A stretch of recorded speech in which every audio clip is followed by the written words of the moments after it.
Quem é você? Eu me chamo Mário De Mari e nasci na pequena cidade de Curitiba, capital do Paraná, que então tinha, em 1922, somente 75 mil habitantes. Era uma cidade realmente pequena, um centro diminuto, e aonde a maioria dos habitantes se conheciam mutuamente. Curitiba era considerada uma cidade estudantil universitária, porque já tinha uma escola, várias escolas superiores de direito, medicina, engenharia, agronomia, e preparando-se para mais escolas. Menino que tinha vontade de ser alguém, desde muito jovem, na primeira infância, eu procurava uma carreira para seguir e exercer quando tivesse a devida idade. E desde criança eu enveredei para a engenharia civil. Coadunava com os meus anseios, tinha tudo que eu queria, e era uma ótima escola, com os melhores professores do ramo do nosso estado e mais afamados até mesmo em todo o Brasil. Estudei o curso primário no Grupo Escolar Conselheiro Zacarias, lá no alto da Rua 15, mas logo depois passei para o Instituto Santa Maria dos Irmãos Maristas, e em seguida passei para o Ginásio Paranaense, que foi dentre todas a melhor escolha que eu fiz. Os professores eram representantes da nossa sociedade e os mais conhecidos como cultos, grandes conhecedores da matéria, ótimos professores. O Ginásio Paranaense, da Rua Ébano Pereira, foi a base de toda a minha vida estudantil, porque rigoroso, eficiente, exigia dos alunos o máximo. Tínhamos professores como Guido Straube, Villanueva e outros tantos que se alinhavam entre os mestres mais competentes da cidade. Em seguida, já no curso de engenharia, no mesmo edifício que hoje ainda é o edifício da Universidade Federal agora do Paraná, me formei na década de 40, época da guerra, em que também solicitavam de nós uma passagem por dentro do exército para ir lutar na Itália a favor dos aliados. Fui escolhido dentre esses para fazer parte da luta e guardei recordações, não só recordações, como tipo de vida militar que, posso dizer, guiou os rumos da minha carreira de engenheiro civil. Pelas exigências de então, pelas matérias que ministrava, pela profundidade de conhecimento que nos eram transmitidos, consegui então terminar o curso com grandes personalidades que foram os embriões da Curitiba do Paraná atual, que implantaram em Curitiba a telefonia digital, uma série de benfeitorias que a cidade e o Estado obtiveram justamente pela ação daqueles poucos engenheiros que formaram-se na minha turma. Tive colegas brilhantes, como Plínio Ferreira da Costa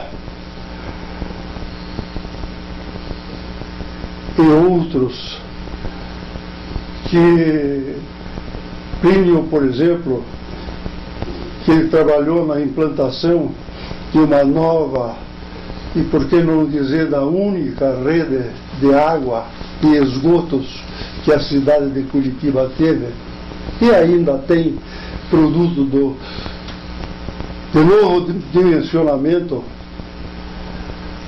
daquela Departamento de Águas e Esgotos, que transformou-se, graças ao trabalho dos meus colegas, em Sanepar. Criou-se também, em função desse trabalho, dessa turma de engenheiros, da qual eu fazia parte e trabalhava, recordações que eu guardo do professor Pabigone de Souza, meu amigo pessoal, grande homem, chegou a ser governador do nosso estado, e ele, com conhecimentos maiores do que o nosso, um pouco mais idoso, que transmitiu todos os conhecimentos para que nossa turma pudesse projetar e executar o sistema de águas e esgotos em nosso estado. A telefônica, que era ainda daquele tempo de que número, faz favor, passou a ser automática no nosso tempo de trabalho. Uma simples entidade destinada às edificações, principalmente próprias do Estado, agrandou-se e passou a ser um grande departamento de planejamento e edificações no estado do Paraná, também chefiado por engenheiro de nossa turma. Voltando à nossa velha Curitiba, eu tenho a dizer que no meu tempo de infância, a cidade terminava nos Correios, na Universidade Federal. Lá para cima, alto da Rua 15, não haviam nem ruas pavimentadas. E foi essa turma que iniciou o planejamento e a execução da pavimentação das ruas, que então já clamavam por uma pavimentação. Sou do tempo em que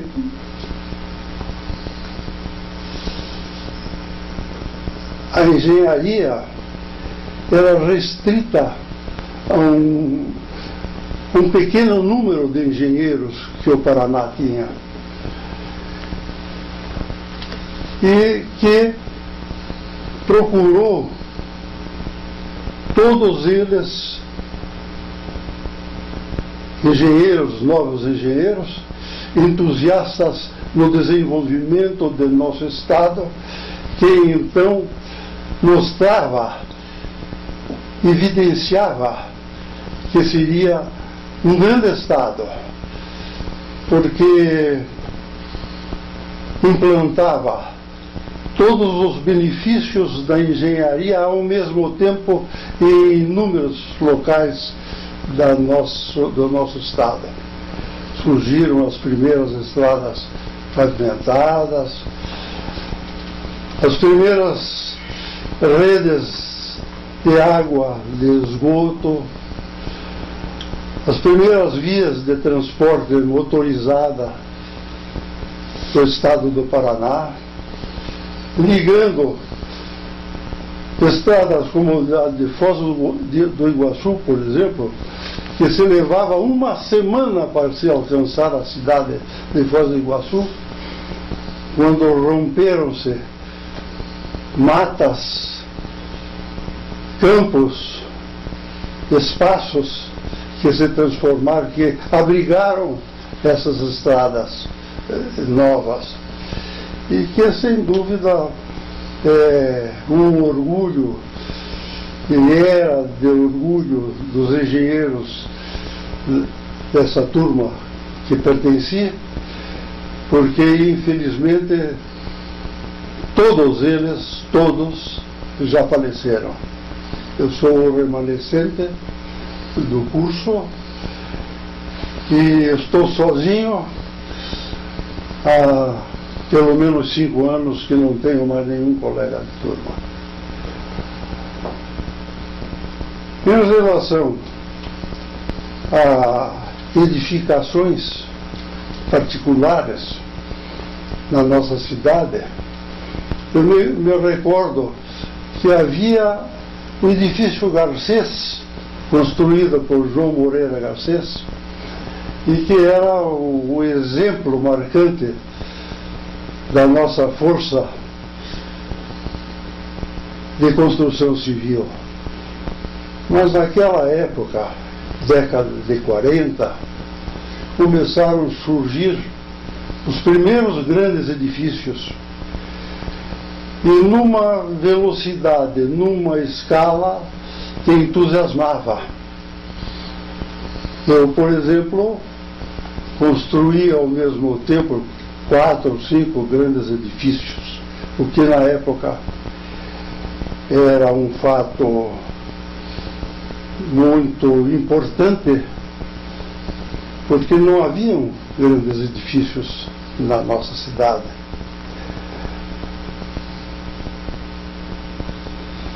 Vi as primeiras estradas do Paraná serem pavimentadas a asfalto e abrigarem novas linhas de transporte de mercadorias produzidas no Paraná mesmo, como café, mate, madeira, etc.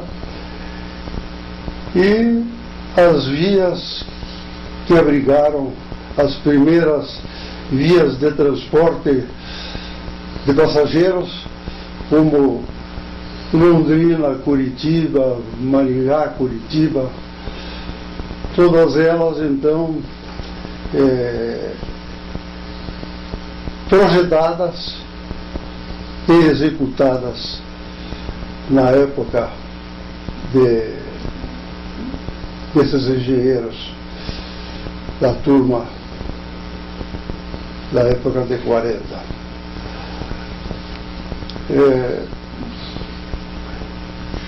Tenho também muita lembrança dos engenheiros da minha turma que passaram a ser professores da Universidade Federal do Paraná em função da necessidade, não deles engenheiros, mas do Estado, da universidade. E eles então sacrificavam vidas profissionais próprias para poderem transmitir os seus conhecimentos e bem atualizados a novas safras de alunos que vicejavam então. A engenharia evoluiu muito rapidamente. Os cursos que existiam no Brasil já não eram mais suficientes. Então, um número de engenheiros daquele tempo, inclusive e principalmente eu, resolvi aferir mais conhecimentos em universidades outras fora do país. Eu, por exemplo, fui à Universidade de Illinois, no sul de Chicago, onde tirei um curso de planejamento de construções e, em decorrência, um curso de planejamento e construções industriais. Outros engenheiros da minha turma foram para a Europa, principalmente França, e tiraram cursos em outros setores, como as redes de água, de esgoto, tratamento de esgoto, tratamento de água. E voltaram eles com novos conhecimentos que implantaram em nosso Estado. E houve então um período áureo em que a engenharia do Paraná mudou de rumo e introduziu novos métodos construtivos. Naquele tempo, um edifício era construído praticamente integralmente no local onde ele era construído. Argamassas, ferros, as instalações de água, de esgoto e tudo mais. E com o tempo e com os recursos estudados, aprendidos e transmitidos por essa turma de engenheiro, os edifícios não passaram mais a ser construídos dentro de um âmbito da sua construção, e sim fora. A ferragem era cortada, dobrada, transportada e aí então aplicada na obra. O concreto já não era mais feito em betoneiras dentro da área da construção, e sim fora, em um caminhão especial que vinha despejar o concreto feito em formas que já eram construídas de outra maneira que não aquela que era executada dentro da própria obra. As instalações hidráulicas também passaram a ser feitas fora do âmbito da obra e já vinham semi-prontas para a construção, como também as esquadrias, que antes eram feitas inclusive dentro da construção civil. Deu-se então novos rumos à construção de edifícios, de fábricas, indústrias e mesmo de casas particulares. Sou um homem feliz. Tive pais que dedicaram a vida à profissão deles, eram comerciantes, e aos filhos. Zelaram pelos estudos dos filhos. E foi assim, e só assim, que eu peguei amor pelos estudos, pelos pais que eu tive. Porque não cobravam, mas exigiam que os filhos fossem estudiosos.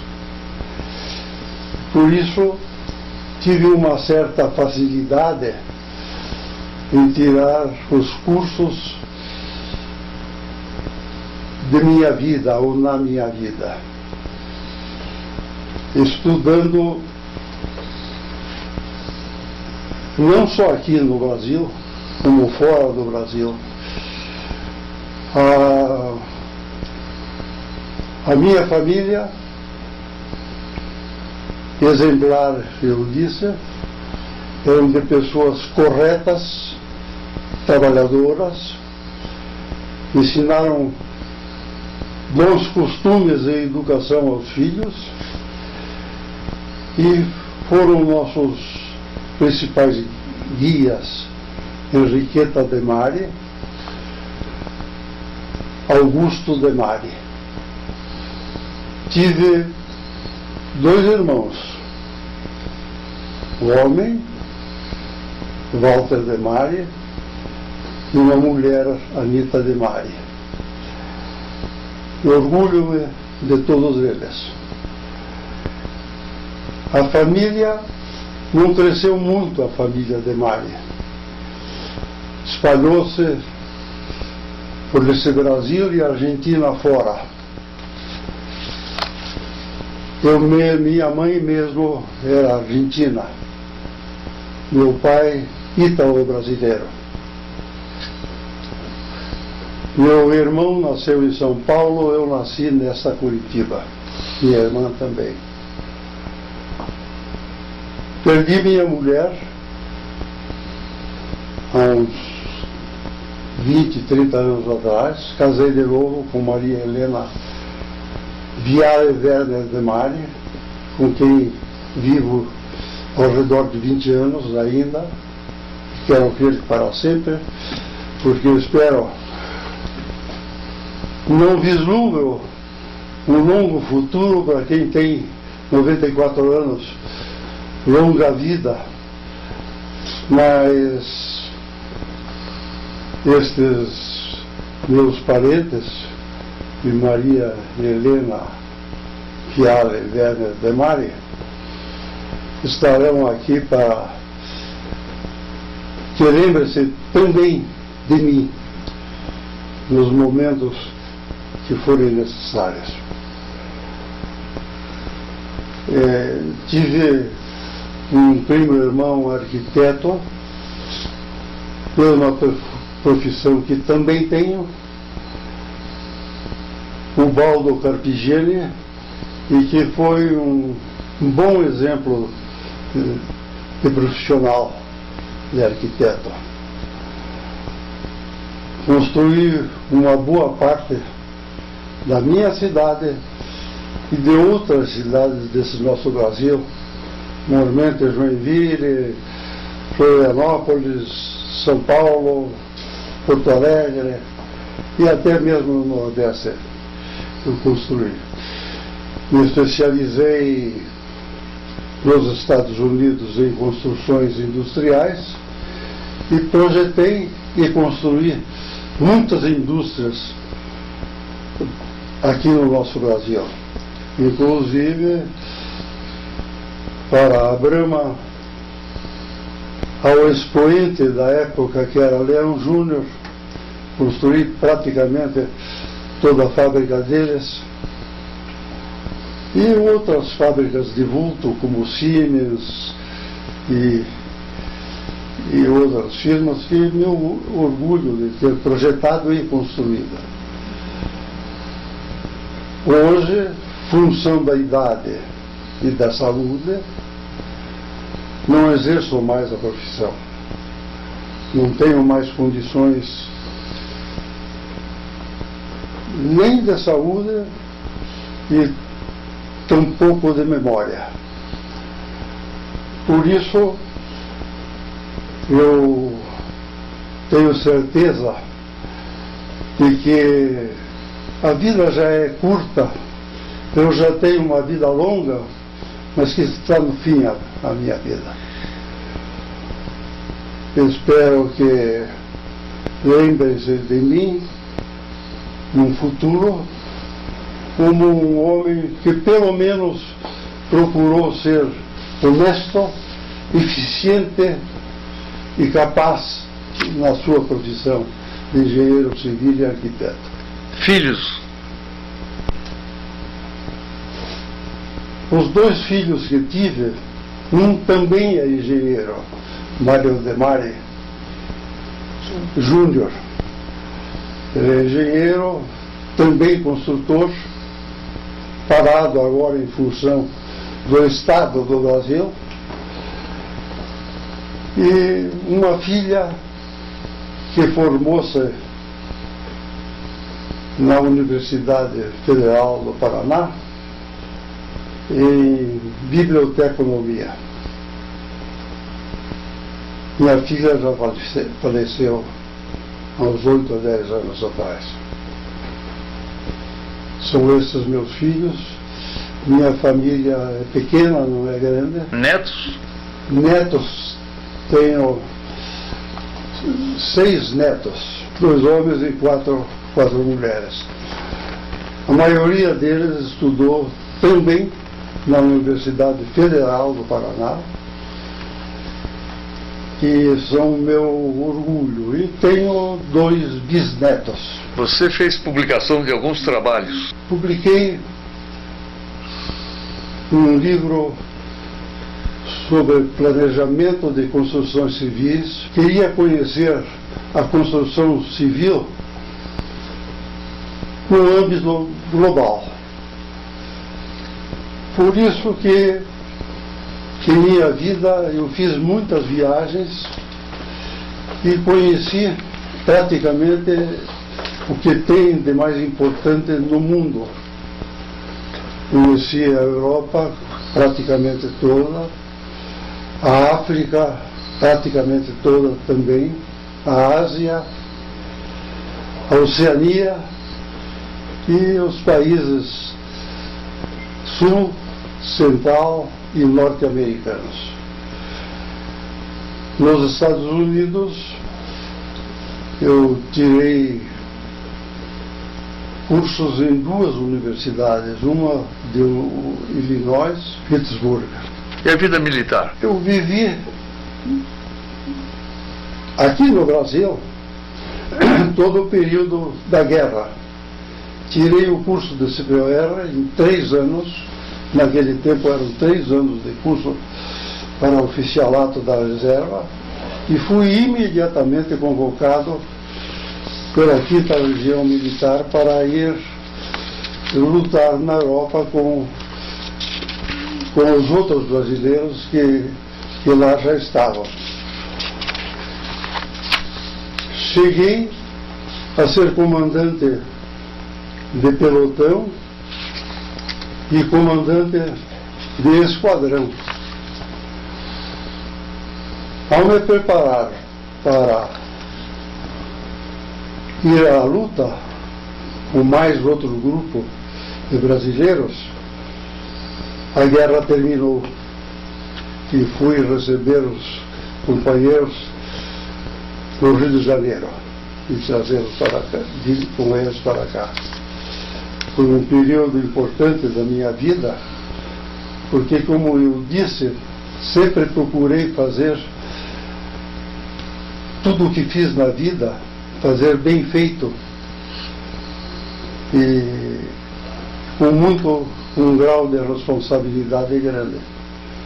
E foi por isso que o general comandante da região me escolheu para fazer parte da força expedicionária, que acabei não comparecendo. Você, na vida como profissional da engenharia, você também teve participações sociais. Você exerceu cargos, por exemplo, como diretor-presidente da sua empresa Tecno Demare S.A. Foi de 45 a 78. Você tinha um sócio, ou não? Não, eu tinha um engenheiro chamado Weber, né, que trabalhava comigo lá. Mas minha profissão não terminou em 80 aí, mais ou menos. Eu fiz uma outra firma chamada Mário Demare Engenharia de Projetos, que existe até hoje. Não trabalho mais nela, mas meu filho trabalha. Também você entrou no ramo imobiliário, que é uma consequência das construções, que foi diretor da EMAV SA Imóveis e Incorporações de 60 a 70. Isso. Foi engenheiro também, diretor da divisão de pavimentação da Prefeitura de Curitiba em 48 a 56. Na Prefeitura eu fiz carreira lá. Eu vou falar então sobre a Prefeitura. Uma boa parte da minha vida profissional foi exercida na Prefeitura Municipal de Curitiba, onde exerci inúmeros cargos, dentre os quais fui engenheiro-chefe da divisão de pavimentação, de diretor do Departamento de Planejamento e Urbanismo, fiz parte de inúmeras comissões de estudo, como o do replanejamento de Curitiba, sendo que muito do que Curitiba é hoje foi executado naquele tempo. Inclusive, só por curiosidade, hoje todas as construções de Curitiba têm que ser feitas com um recuo de 5 metros. Esta lei é minha, eu que implementei.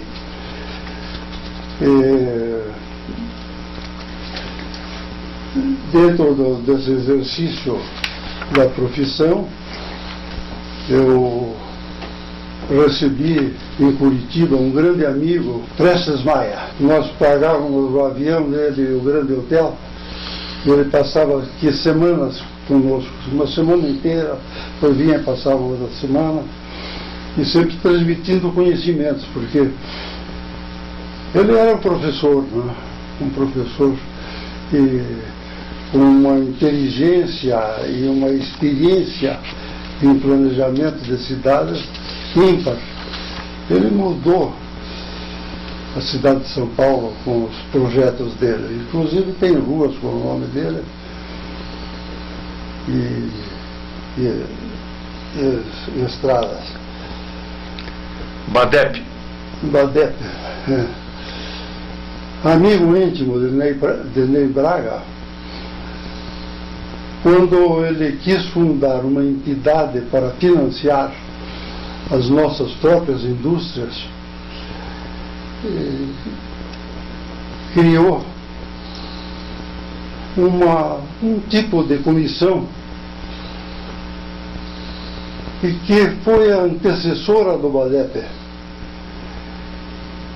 que planejou muitas indústrias, aprovou e financiou muitas indústrias. Aqui em Curitiba, a Prosdóximo foi financiada por ele, a Siemens, muitas outras. Me permita, membro do Conselho Consultivo Vitalício do IEP, Instituto de Engenharia do Paraná. Fui presidente do Instituto de Engenharia. E uma passagem muito importante, presidente da Federação das Indústrias, da FIEP. Isso. Federação das Indústrias, eu fui durante 8 anos presidente e dei um impulso bastante grande à entidade, porque a Federação das Indústrias, até minha gestão, tinha havido só 2 presidentes. Um que ficou 11 anos, o outro ficou 12 anos. E, sabe, precisa haver renovação. E quando eu assumi a Federação das Indústrias,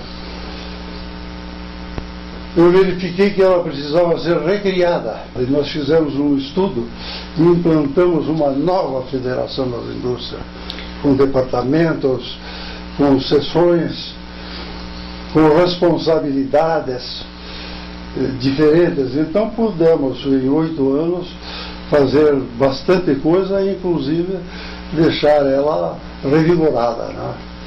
Ela estava praticamente parada. E sobre o Lions?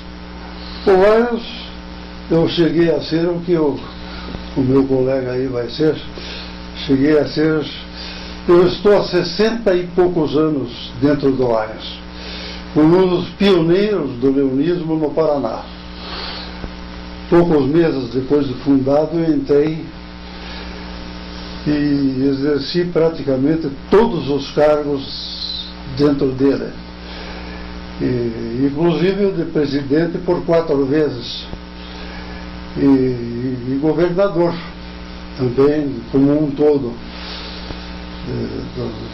É uma entidade que merece, não é tão conhecida quanto deveria ser, mas que merecia ser mais conhecida pelo que já executou aqui em nosso estado. Foi sócio fundador e benemérito do CIE no Paraná. Ah, é. Centro de Integração Empresa-Escola. E há um respeito muito grande por parte deles, porque sempre, até hoje, me convidam para as efemeridades deles. Eu não vou, mas sou convidado. Mas poucas vezes eu fui. E fomos nós que fundamos ela, não me lembro há quantos anos atrás, mas nós fundamos ela. Lembre um pouquinho do Arturo Quaquarelli, seu avô materno, e Anacleto Garbácio. Ah, sei. Eu era criança. Meu avô, Arturo Quaquarelli, tinha recém-vindo da Europa, da Bolonha, na Europa, e Argentina. E usufruí muito da companhia dele. Por quê? Porque meu avô era um pintor, um bom pintor. E pintava. Naquele tempo não havia, a não ser na Europa, as tintas em tubos misturadas. E a gente tinha que fazer a tinta aqui em Curitiba. Então era pó, e do pó nós transformávamos em tinta líquida e pintávamos. E eu aprendi com meu avô a fazer as misturas para obter as cores vermelha, azul, verde, amarela, né? E tudo isso eu aprendi com ele. A par deste fato, eu via ele pintando. Ele saía pelos arredores de Curitiba, então Venihui, eu ia com ele e via como é que ele fazia pedaços de carvão, ruda, ele fazia lá as coisas. E depois eu via como ele transformava aqueles rabiscos numa tela. Isso foi de grande utilidade na minha vida, porque eu sempre gostei após Arturo Quaquarelli, de pintar. Então, eu cheguei mesmo até numa época a ter 2 grandes pintores paranaenses como meus professores. E quero crer que em 40, 50 anos de pintura, eu devo ter pintado aí, mal pintados, mas pintei ao redor dos 400 quadros que estão distribuídos por aí. Inclusive, eu tenho quadros nos Estados Unidos, na Alemanha, na Itália, na Argentina e talvez outros lugares do mundo. E tive o prazer de retornar aos lugares e ver que os quadros ainda estavam lá. Em Bolonha, eu revi um quadro meu. Os inspiradores da sua pintura, além dos avós, alguns nomes atuais? O Anacleto Garbácio. O Anacleto Garbácio pintou o teto da prefeitura de Curitiba, pintou várias igrejas e naquela época chamavam de palacetes, casas como o do Munhoz da Rocha, que foi demolida depois. Aquela casa ele pintou com as paisagens nas paredes, os tetos. E você participou de curso de Escola Belas Artes no Texas, né? Eu tirei nos Estados Unidos um curso de 6 meses uma escola de belas artes. Houston, né? Foi. É uma grande escola, com vários quadros pintados lá. E é isso, professor. E uma mensagem do engenheiro pioneiro, o mais antigo vivo, formado na década de 40, uma mensagem aos novos engenheiros. Qual seria essa mensagem? Tudo bem, aos engenheiros novos do meu estado do Paraná, eu desejaria que eles olhassem essa profissão que é nossa com bastante intensidade e profundidade. A engenharia é uma carreira entusiasmante, porque você projeta, você executa e através dos anos você acompanha a evolução dessa obra. Eu sinto prazer em passar na frente de diversos edifícios que construí há 50 anos atrás, há 70 anos atrás, e ver que eles ainda estão em pé, que foram remodelados, mas que a estrutura é a mesma. E por isso eu tenho vontade de pedir aos meus colegas, o que já pedi, que encarem a profissão como algo da gente mesmo, e que vai ficar não na nossa vida, mas para a posteridade, assinalando as obras que nós projetamos e construímos, e para sempre um prazer